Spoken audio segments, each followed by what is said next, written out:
feel like Star Wars is very like patriarchal. You're here training. For what? Woman-centered. You're the best fighter we have. Have you heard the definition of insanity? Doing the exact same thing over and over again. Expecting to change.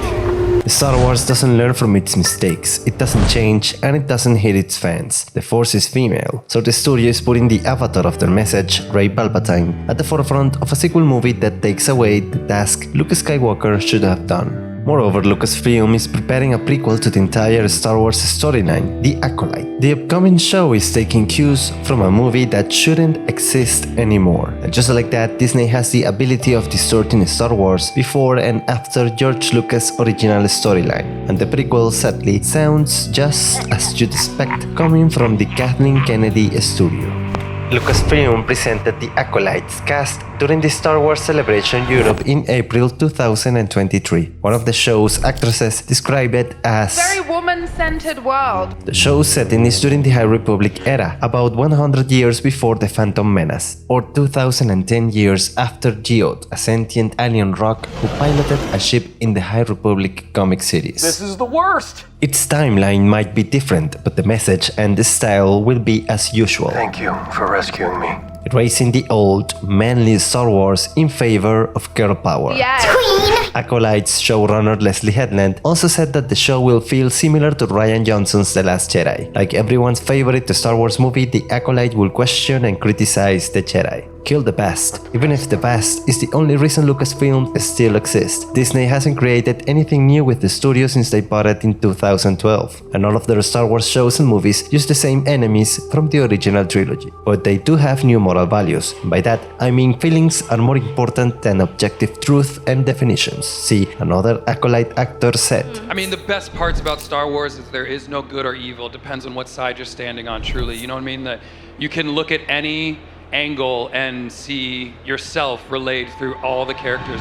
Luke Skywalker is an unlikely hero rising to the occasion through hardship, training, sacrifice, and love. He achieved his ultimate goal when he redeemed his father and helped defeat the clearly evil Galactic Empire.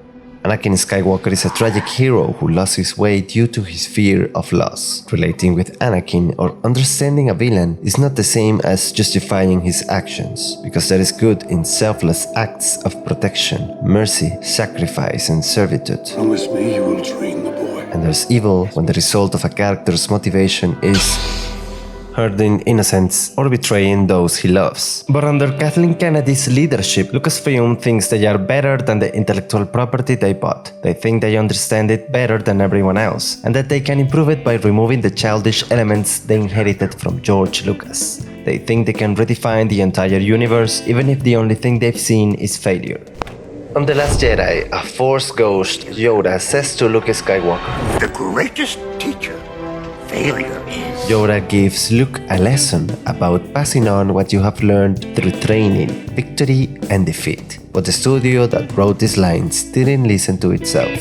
The remake Awakens debuted in December 2015 and made $936 million. The Former Jedi debuted in December 2017 and made $620 million. That's already 66% less than the first one. Rise of Stupidity made $515 million, even less. In 2018, Solo made $213 million against a $275 million budget. It became the first Star Wars movie to flop, and it has made the franchise take shelter in the streaming service for years. Now even their flagship show, The Mandalorian, is losing its audience. It has a 25% decline in audience compared to the previous season. That is only a result of a show that lost its passion, vision, and sense. What happened to him? Before that, Andor became the lowest watched Star Wars show on Disney+. It was the consequence of premiering after Obi-Wan, which was a complete disgrace. Tell me where the Jedi is! Isn't this failure? Isn't this asking for a change? Lucasfilm has an easy solution. They could erase the sequel trilogy from existence. After all, they created these movies without a plan. The director of each movie came in with conflicting ideas. Or they could tie in their best show, The Mandalorian, into the sequel trilogy and make it the least exciting thing ever. How exciting. They could also turn their most popular modern male hero into the subservient shadow of girl power hero number 576. What means more to me is honor, and loyalty, and character. These are the reasons I serve you, Lady Grease. At the same time, they could announce a sequel movie with Rey. This needs to stop! Now! Because somehow Rey Palpatine returned. Rey Skywalker. Daisy Ridley's career was as dead as Palpatine after Return of the Jedi. Her career only resurrected because Disney wanted her back. She is taking over the task Luke Skywalker has on the extended universe. This is the series of books, games and comics Disney decanonized in 2014. She will create a new Jedi Order with little to no opposition. This is Rey we're talking about, a character so perfect no obstacle, villain or circumstance will truly challenge her. Even training is useless for Rey because she's already the best ever fighter, pilot, mechanic and Jedi.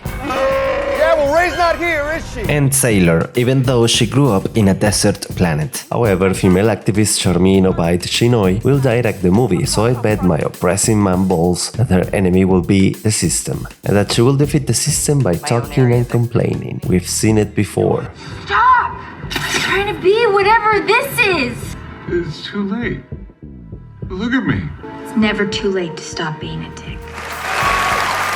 This is insane. Disney didn't touch the sequel era in years. The studio and the fans seemed to be on the same page, but that was a Sith mind trick. Lucasfilm turned around to steal ideas from the extended universe they abandoned years ago and put a woman at the front of these stories. For example, Heir to the Empire is the first book in the 90s Thrawn trilogy. Thrawn was a powerful Empire general, and he was plotting to rebuild the Empire after Palpatine's defeat in the Battle of Endor. The books Han Solo and Leia Skywalker marry and have twins, and Luke Skywalker becomes their master. At the same time, the three heroes travel to the confines of the galaxy to stop the rise of the Admiral. Disney's Ahsoka takes Luke's role in these books. She will stop the Empire remnants and hunt for the Admiral. Because Luke is a man in Disney, he couldn't do this anymore. A woman had to take its place. Oh, I'm sorry, I lacked some praising in my voice. Let me go again. A woman. Dave Filoni's movie will tie the true Mandalorian Bo-Katan and the true Jedi Master Ahsoka Tano into the origins of the First Order. The only challenge he will face is justifying how these two queens will fail to stop a new rising empire. My character, you know, she's a powerful leader. A powerful female character. Besides her longing for her family and parents, what would you say is another weakness for Rey? I do not think that is a weakness. Great question, but I don't think it's a weakness.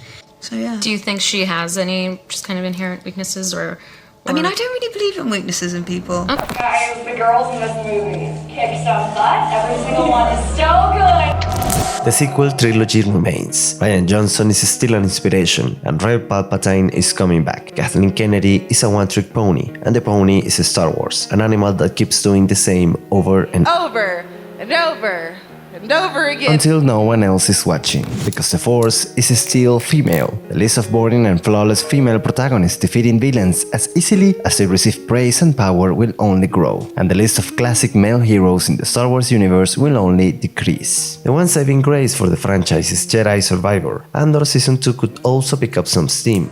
That's it, friends. Thank you for watching. Subscribe and share if you like my product, and support me on my Ko-Fi page to help me produce videos more often. I want to hear your thoughts, so join the conversation and keep the comment section civilized.